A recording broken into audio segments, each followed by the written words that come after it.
மேல் தெருல ஒரு கிடக்குது வாங்கி போட்டாரு மச்சான் சத்தம் பாரு அநியாயம் பாரு அந்த ராஜா ராஜா நல்ல பையன்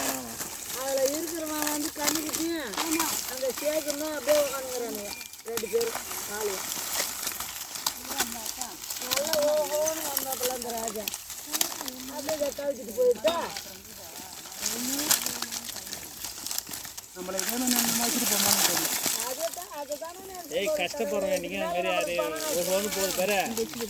அவ்வளோதான் அந்த பாதிப்பு வரம்பு கண்டு அம்மா சொத்துக்காரெல்லாம் எங்கள் ஊரில் எங்கேயும் கேட்குறாங்க தெரியுமா அவங்களாம் நினச்ச வேலையாக இருக்கும் 5 மாடு பால் கறக்க தான் வாசனாகுதா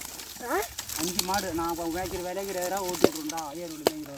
அவ்வளோதான் ஒரே தட்டு போதும் அவ்வளோதான் யாரும் எங்கள் ஊரில் கொண்டு தட்டி மேய்க்கிற வேலை இல்லைன்னா அதான் சொல்லிட்டு வரல மாட்டை கண்டா மாடை மேய்ச்சி வர வேண்டியதான் வேலைக்கு கிளம்பத்தான் மாட்டை கட்டி தண்ணி காட்டிட்டு தீனி வச்சு கட்டிட்டு தான் வருவார் அதே இட்லி அவங்க மாவு கண்ட வேணா சண்டை இட்லி கட்டி அனுப்பிச்சா இப்போ அவங்க மாவு எங்கே இட்லி போகுது என்னவோ அது உண்மைதான் மாவு கண்டு தான் இட்லி கட்டி போனோம் எங்கே போனாலும் இந்த காசு எங்கே தான் சேரணும் அதனால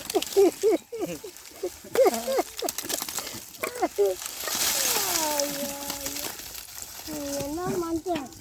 இன்னைக்கு அந்த பாய் வீட்டு நேரம் பூரா எங்கள் கால் நேரம் வாங்கி ஓஹோன்னு வாங்குறாங்க அதனால தான் வேற ஒன்றும் தெரிஞ்சுக்கேன்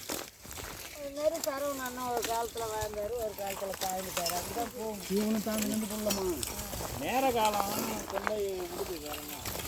இப்போ கூட அந்த டைல்ஸ் கடை க்ளோஸ் பண்ணிட்டு இந்த கடையோட நடத்திருக்கீங்க இந்த கடையும் தப்பிக்கிறாரு சும்மா சொன்னிச்சு நம்ம குஞ்சு சமத்தாரு